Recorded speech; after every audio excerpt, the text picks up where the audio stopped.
olá, olá, bom dia, meus amigos, meus queridos telespectadores, meus queridos que estão aqui hoje no Tribo Vida, inaugurando, essa é a minha primeira live aqui no Tribo Vida, uma live histórica, a primeira, né, sempre vai para a história.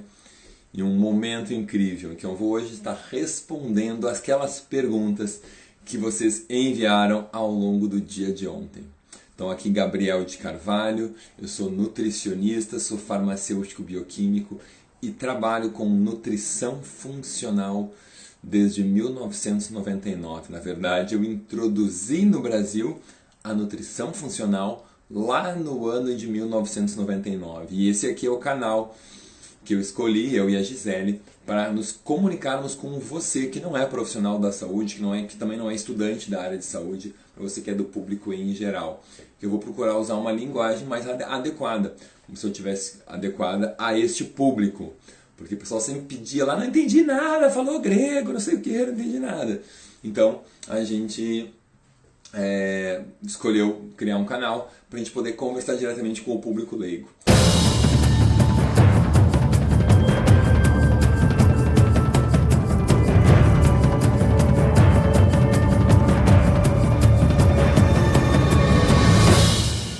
Vamos lá, sem mais demoras, vamos ver as perguntas. Estou vendo aqui, vamos lá. Vamos começar com essa aqui da Valzinha. Qual a melhor panela e utensílios para cozinhar? Bom, então para a gente que está cozinhando em casa, eu não vou falar do nível industrial, do nível de refeitórios, porque tem legislações que precisam ser seguidas, tá? E aí não tem nada a ver com a questão tóxica, tem muito mais a ver com a questão microbiológica, certo? Então, quem quiser fazer perguntas, tem uma cartinha com uma interrogação aqui embaixo, tá? E aí você tem que clicar ali para poder adicionar a sua pergunta. Isso está correndo de perguntas aqui, eu não vou nem ter como ler, porque elas vão passando, tá? Então vamos lá. A melhor panela e utensílios para cozinhar. Bom, provavelmente a melhor panela, no sentido de ser mais bem estudada, é a panela de vidro. Tá? A panela de vidro é uma panela super estável e super inerte, não libera nada. O vidro, como qualquer material feito dele, seja panela, garrafa, etc., são materiais incríveis em termos de liberação tóxica. Tá? Claro que ele quebra e tem uma questão de queimar com facilidade. Segundo tipo de panela também muito bem estudado e que funciona bem são as panelas cerâmicas. Tá? As panelas de cerâmica são panelas bem interessantes. Existem tipos de cerâmica atóxica que também são opções boas no mercado. Então, são duas primeiras opções. Também tem o problema de quebrar, mas ela é super resistente a choque térmicos, a de vidro já não é. Então ela resiste bem aos choques térmicos. Eu tenho um conjunto de panelas de cerâmica em casa incrível, esse conjunto é incrível e eu gosto muito, mas elas também esquentam bastante. Então, a vantagem, fogo sempre baixo, ela funciona super bem, esquenta muito bem. Tá? Terceiro conjunto de panelas que funciona bem, tá? São aquelas de aço inoxidável. Aço inoxidável é um misto, um aço inoxidável de alta qualidade. Né? É um misto de uma panela resistente, uma panela, né, que não quebra, uma panela que conserva bem a temperatura, que não libera quase nada de substâncias tóxicas. Ela libera um pouco de níquel se tu colocar molhos ácidos dentro, em especial deixar armazenado. Então, a cocção é rápida, não extrai tanto níquel, tá? Se tu cozinhou ali 20 minutos, 30 minutos, 40 minutos. Se tu deixar guardado do almoço para o jantar dentro de uma panela de aço inoxidável, a extração de níquel começa a acontecer. Então aí não é recomendável. Provavelmente aquelas panelas de aço cirúrgico devem ser mais estáveis. Eu digo provável porque eu nunca li nenhum estudo científico. Eu li os manuais que as pessoas que vendem panelas mostram, mas isso para mim não serve. Tá? Mas deve ser um aço de alta qualidade, super estável. Né? Então deve ser uma panela muito boa também. E ainda uma quarta opção são as panelas que são de qualquer material e tem um revestimento antiaderente cerâmico, que é um antiaderente não tóxico. Esses que eles têm as alegações, e aí eu vou muito mais mesmo pelas alegações do que pelos estudos. Então vejam, eu comecei por aquelas que têm estudos, vidro e cerâmica, e fui para as outras que não têm estudos. Os antiaderentes cerâmicos têm um problema de todo antiaderente que é riscar, né, e perder a sua capacidade com o tempo, ou seja, com o tempo tu foi comendo aquilo ali. Então tem que ter muito cuidado com os utensílios. Então em termos de utensílios, para mim os melhores são os de bambu. O utensílio de bambu é incrível. Tá? Eu não gosto dos de silicone, porque silicone tem vários graus de qualidade. Então quando você usa aqueles silicones, sabe quando você dobra o silicone e ele está branquinho dentro, assim? Aquilo não são silicones de qualidade boa que estão liberando algumas substâncias que podem liberar alguma substância tóxica no cozimento. Então eu não costumo usar os de silicone, acho que os de bambu são excelentes, não arranham, não quebram, não infiltram, não ficam com micro-organismos, então é a minha primeira opção, ok? Primeira e única, eu uso, tenho vários de silicone, tenho as facas, obviamente, de aço, de cerâmica, enfim, garfo normal, mas para mexer as panelas, os de bambu são os melhores, ok? São ecológicos também, não consomem petróleo, parará. Vamos ver isso aqui. Você falou numa live sobre ingerir castanha todos os dias. Tem mais algum alimento que você indica? Algum alimento específico? Não. Grupos alimentares só, né? Frutas, verduras. Não, a castanha é um alimento muito particular pela sua riqueza de selênio. Então ela é um alimento bem importante por causa disso. A gente não consegue selênio de outras formas. Morando aqui no Brasil, onde o nosso pobre é muito pobre, o nosso solo é muito pobre em selênio, com exceção da ilha de Florianópolis e zonas próximas ali, aquela região leste de Santa Catarina, onde tem um solo mais rico em selênio, o resto do país é muito pobre. Então as pessoas em geral têm deficiência. As pessoas têm deficiência de selênio, a não ser que comam castanhas do Brasil ou castanhas do Pará, como se chamava antigamente. Então não penso num alimento outro além desse para comer todos os dias, tá? Vamos ver o que mais aqui. Vamos ver aqui. Ó, ferritina de agora pergunta sobre exames misturados, né? Ótimo. Ferritina de 144 está alta em uma mulher de 65 anos? Não, está excelente. Está um nível incrível de ferritina, um nível muito bom de ferritina. As pessoas podem ter valores nessa faixa sim. Ó, gente, aproveitar aqui para pedir para vocês que estão assistindo, tem um botãozinho aqui embaixo que é um aviãozinho no meio da tela.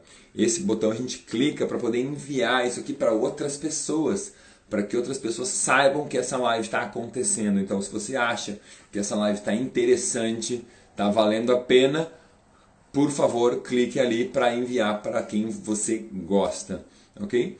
E à direita tem os coraçõezinhos, também é super importante para que essa live seja impulsionada e o Instagram mostre para mais pessoas. Senão, cada vez tem menos e menos e menos pessoas assistindo. Então eu conto com o apoio de vocês para impulsionar e colocar essa live para muita gente assistir. Tá? Vai ser o nosso programa semanal. Eu quero estar conversando com vocês aqui toda quarta-feira. Claro, se tiver gente para assistir, né? Se tiver gente, se vocês não se interessarem, tá tudo bem. A gente monta algum outro programa, mas eu imagino que vocês estão gostando, então, por favor, mandem aviãozinhos e mandem coraçõezinhos aí. Vamos lá. Vamos ver aqui, então, outras perguntas de vocês. Mandaram bastante perguntas. Gente do céu! Vamos lá. A Luísa mandou um monte. A Luísa está precisando de uma consulta, mas vamos lá. Ela mandou 10, 12, 14, 16, pelo amor de Deus. Vamos lá. Tomar muita água todos os dias no mesmo horário é negativo de alguma forma? Estou tomando a minha aqui. Não vejo por que ser negativo. Tomar água todos os dias no mesmo horário, tipo assim, tu marcou horário, às 10 da manhã eu vou tomar água, às 11 da manhã. Não vejo por que ser negativo, não. O corpo está funcionando bem, está tudo bem. Deixa eu ir lá pro início agora que eu vi Gente, tem centenas de perguntas. Olha só a pergunta aqui. Sou magra, tenho 51 anos, quero ganhar massa no pós-treino. Posso usar o Mix Right? Posso usar o Whey ou Secreta Gold? Deve ser Secret Gold. Olha, são todas boas opções, tá?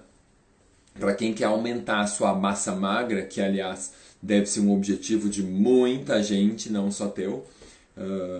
Eu recomendo, deixa eu ver como é o teu nome. Ah, não, que sumiu, não acredito. Caramba, perdi aqui, mas sou um imbecil. Gente, perdi. Viu só? Fica desatenção. Eu quis aqui, aqui. Eliette, desculpa, Eliette. Então, olha só.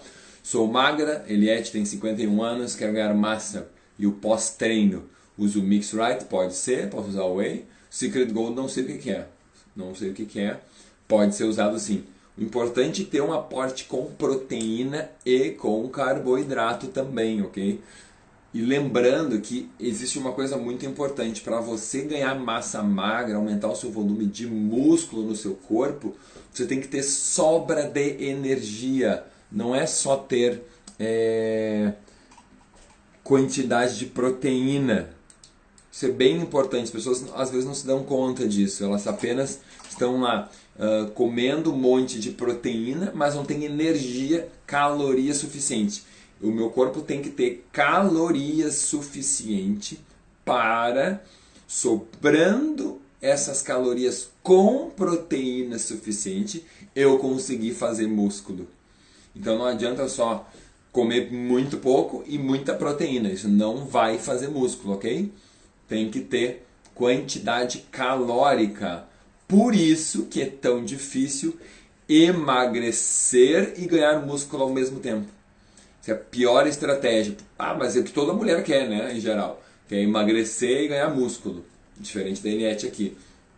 Mas sabe como é que fazem os fisiculturistas? Aqueles caras que ficam gigantes. Eles comem, malham. E aí os caras ganham muito músculo e engordam junto em cima do músculo. E aí depois eles secam. Como é que eles secam? Comendo menos e malhando muito.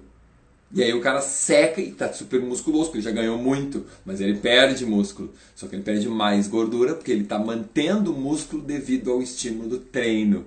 Ok? Então essa é a estratégia para o cara ficar grande. Se você faz as duas coisas ao mesmo tempo, você tenta emagrecer e ganhar músculo, nem funciona tão bem em uma, nem tão bem a outra. Mas é o que a maioria quer e vai indo devagar e vai funcionando, digamos assim. Tá?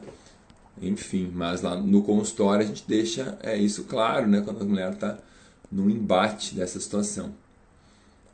Vamos lá aqui. Vamos ver a pergunta de outra pessoa, né? Porque senão eu vou ficar repetindo, não dá. Ó, o que você acha, esse aqui é da Fê. O que você acha das tinturas fitoterápicas para detox de fígado? Bom, desculpa que eu bati aqui.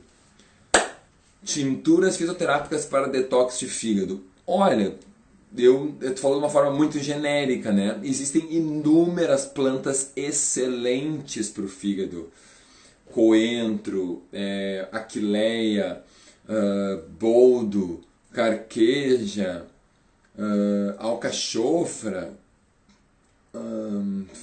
enfim, Silybum marianum, picão, tem N plantas comprovadamente benéficas para o fígado. Então, com certeza existem muitas tinturas fitoterápicas boas para o fígado, tá? E todas essas plantas que eu citei, elas de uma forma ou de outra, elas auxiliam na detoxificação hepática. Quando se faz uns estudos com elas, se verifica que elas modulam efetivamente as enzimas de fase 1 e de fase 2. Própolis também tem ações no fígado, alho, cebola. E aí a gente vai para os alimentos, né? Brócolis, couve, agrião, repolho, enfim, N alimentos com ação no fígado também. Própria cúrcuma, gengibre. Então, muito, muito importante, esses alimentos todos, eles podem ser usados e também as tinturas. Então, Deve ter tinturas boas e tinturas ruins, tá?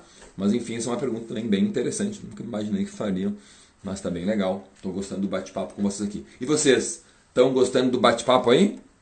Estão curtindo? Toca ali um coraçãozinho então, gente. Toca o coraçãozinho ali, para eu saber que vocês estão gostando, porque eu não consigo ver os comentários de vocês aqui, porque é muito comentário. Muito comentário. Então vocês estão comentando e eu estou aqui nos cards. Ok? Vamos lá aqui. Sou pré-diabética. Da doutora Alessandra. Sou pré-diabética. Isso significa que com certeza me tornarei diabética no futuro? Como devo me alimentar? Sou pré-diabética. Não, gente, não é certeza, tá? Não é certeza. Ser pré-diabética não é uma certeza que você se tornará diabética no futuro. Significa que você tem tudo nas tuas mãos para escolher o seu destino. Você pode decidir voltar a ser uma pessoa longe do risco de diabetes ou continuar fazendo o que você está fazendo hoje. Se tu continuar, doutora Alessandra, a fazer o que tu estavas fazendo hoje, você vai ir para o diabetes. Isso é certo. Ok? Então é a tua opção, é a tua escolha. Tá? Então não é certificado de garantia, vou ficar diabética. Não.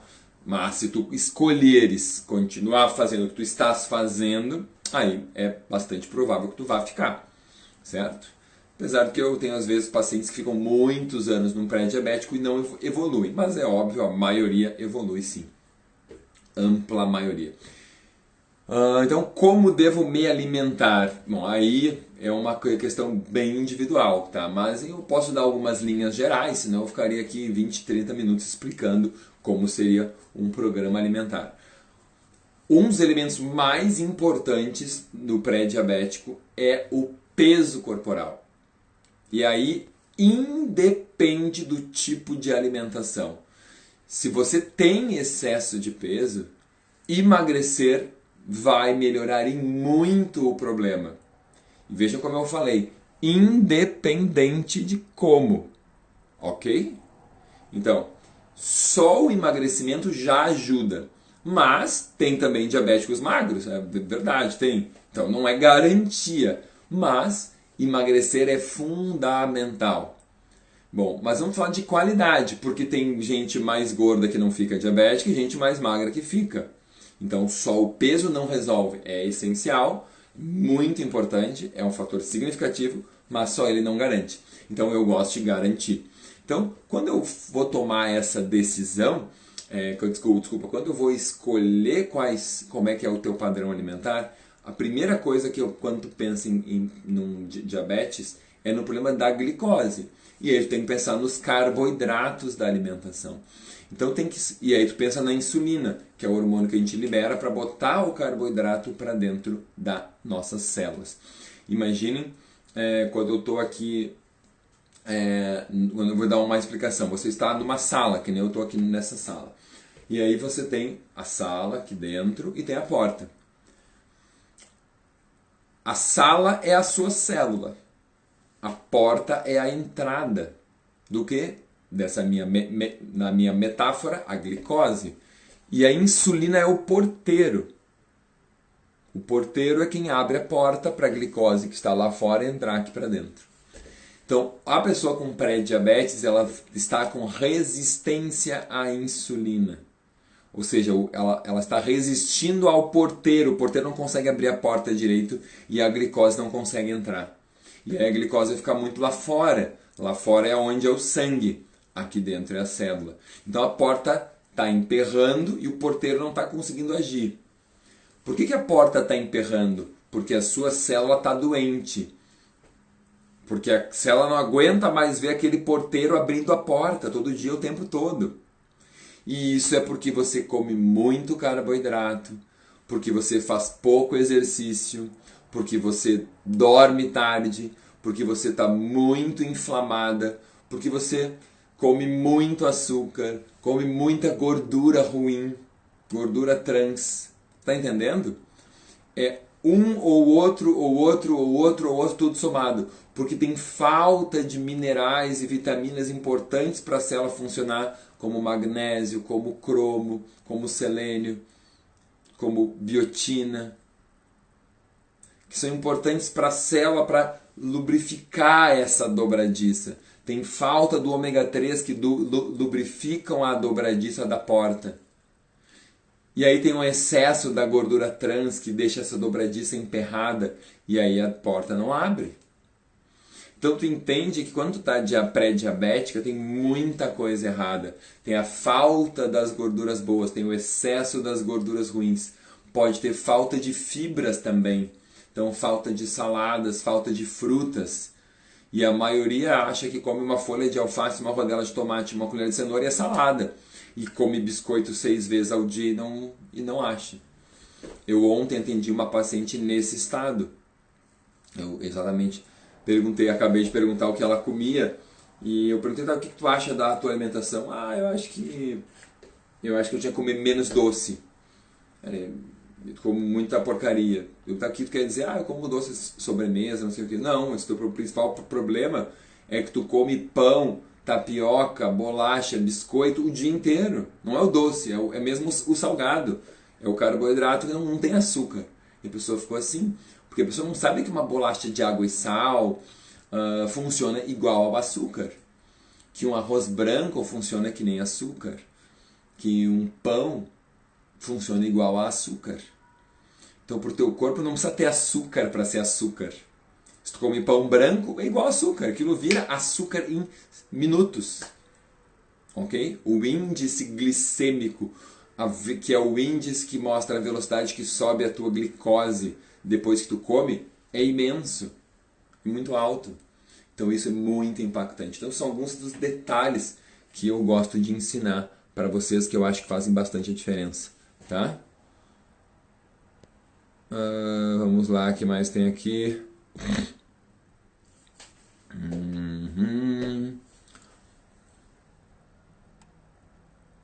Vamos ver aqui. Pergunta de leigo. Tem umas perguntas misturadas. Vamos lá. Pergunta aqui do Manutri. Se os nutrólogos... Não, isso aqui não é pergunta para público leigo, não tem nada a ver, é pergunta para nutricionista. Você, então, nutricionista não sei o que, vai lá no Gabriel de Carvalho, _professor, tá? E pesquisa, e na terça-feira às 8 eu entro lá para responder perguntas de profissionais da área de saúde. Excelente pergunta do Guga Veloso, olha aqui. Como fazer a salada ficar mais gostosa? Sei que faz bem, mas o gosto é ruim. Amém, aleluia, obrigado Guga por essa pergunta incrível. Isso é muito importante, isso é uma coisa que eu fui identificando ao longo da minha vida. Tem vários fatores, tá? Várias coisas que a gente pode usar. A maior parte das pessoas não gosta de salada, ou porque é gelado, ou porque é amargo, tá? Gelado e amargo. E aí você vai ter que começar a descobrir por que você não gosta. Tem aquelas coisas ácidas, coisas amargas, coisas duras, né? Gelado, amargo, porque o frio com o amargo. Mas eu gosto de sorvete gelado, mas não é nem amargo e nem duro. E as pessoas têm preguiça de mastigar as coisas mais duras. Mas se for um cracker, um amendoim salgado, eu como. Verdade. Então, vejam que é uma combinação de uma coisa gelada, dura e amarga. Então, não é muito atraente. Também a gente tem que se dar conta que o amargo, ele é, para o ser humano, evolutivamente repulsivo. O que eu quero dizer com isso? O ser humano evoluiu e quando ele pegava uma frutinha, um alimento amargo num bosque, ao ar livre, digamos assim, num bosque, na savana, no mato, tudo que era amargo tem chance de ter mais substâncias tóxicas, ok? Todo alimento que está mais verde, ele tem aquela característica mais ácida ou mais amargo. E quando está mais maduro, está mais doce. Então, a repulsa ao amargo, ele é uma coisa até a certo ponto evolutiva. Só que hoje a gente descobriu que tem muita coisa amarga que é super saudável e é muito bom para o seu corpo. E hoje o doce no cérebro é associado ao açúcar. Então o alimento de segurança das pessoas é o açúcar. E não simplesmente o alimento maduro. E lembre-se o quê? Que o ser humano primitivo não tinha sal. Então tudo era doce. Como assim? Imagina se o cara comia uma carne sem sal, é doce. Se tu come batata sem sal, é doce. Se tu come um aipim sem sal, é doce. Um feijão sem sal, é doce. Correto? Então tudo isso são pontos importantes que a gente tem que botar em consideração. Tá? Então vamos lá, vamos seguindo. Então esse é o primeiro elemento. Aí, como tornar a salada? Bom, se ela é gelada, eu posso torná-la mais quente. Eu chamo salada de inverno. Preparo a salada e toco, pico, parará, toco numa frigideira e faço assim, 1 minutinho, 30 segundos, e quebra o gelo. É incrível, dá uma grande diferença. Eu chamo salada de inverno. Eu quero que vocês apliquem hoje. Quem estiver vendo esse vídeo, depois manda aqui nos comentários qual foi o efeito, ok? Se você teve esse resultado, depois volta aqui no vídeo, posta os comentários e eu quero saber o que você achou. Essa é a primeira estratégia. Segunda estratégia, aliás, tudo que eu comentei aqui no vídeo, eu gostaria muito que vocês voltassem aqui embaixo do vídeo e colocassem depois o que vocês acharam, né? Olha, eu fiz isso aqui, funcionou assim, etc. Tá? A segunda estratégia é descobrir o que te incomoda. Então, por exemplo, se o amargo te incomoda, mas tu gosta de ácido, limão resolve. Vinagre resolve. Não, eu tenho horror a coisa ácida também. Esse é um paladar muito mais infantil, né? Quanto mais infantilizado, você gosta mais de sal e de doce e não gosta de amargo e de ácido. Por isso, na minha introdução de alimentos para bebês, eu começo com alimentos ácidos e amargos. Ok? E não com doce, não começo com cenoura e morango, eu começo com nabo e rabanete. Ok? Mas enfim, vamos lá. Seguimos. Aí você vai poder colocar então alimentos que têm esse potencial adocificante.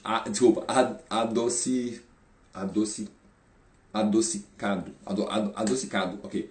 E aí você vai colocar. Eu adoro colocar umas passas, porque poucas passas resolvem. Pode ser passas de cranberry, passas de mirtilo ou passas de uva. Eu adoro passas de uva porque elas têm um custo baixo e uma alta concentração de antioxidantes. Muito antioxidante, passas de uvas pretas e brancas. Gente, com uma colher de sopa de passas, tu tem realmente rasa, não é uma montanha. Você tem uma bela, você dá uma bela adocicada na sua salada, ok? Eu adoro gergelim. Eu faço um pó de gergelim, que chama-se gersal, mas eu não ponho sal, então o meu é gergelim moído apenas. Eu compro o gergelim preto, branco e o com casca, são 3 que em geral tem no mercado. Oi Gisele, tudo bem, querida? Coloco esses 3, moo num moedor, ponho num pote e depois jogo na salada uma colher de sopa. Eu amo isso. E não é porque eu não gosto de salada, é porque eu quero muito antioxidantes. Então eu já notei que eu como mais salada se eu tenho isso. Eu adoro salada, mas eu como mais se eu colocar isso. Então, passas, gersal eu adoro, azeite eu adoro, então eu coloco azeite também. Dá para fazer um molho, então dá para fazer um molho caseiro de várias coisas. Eu adoro molho mostarda e mel, tá? Eu não gosto de mostarda pura, mas eu gosto de mel. Então eu faço um molho que vai... Você pode usar uma colher de sopa de mel, uma colher de sopa de azeite, uma colher de sopa de um shoyu de qualidade, que é um shoyu sem glutamato e sem corante caramelo, ok?